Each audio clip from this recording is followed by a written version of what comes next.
อยู่ไปแนวนี้จนอึดหิวกะลิวดีพี่บ่มอ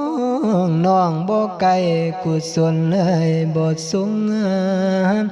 เป็นเจ้าของภาษาบ่ฮู้ว่าแต่ปีใด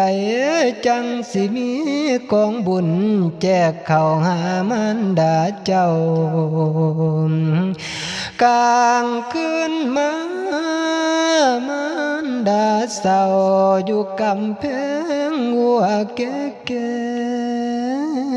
ๆลูกลืมพ่อลืมแม่ตัดสวัสดขาดสิ้นบิดตีนสิ้นกะแม่นายมั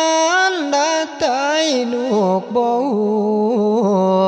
ว่าแม่อยู่แนวใดลูกคำ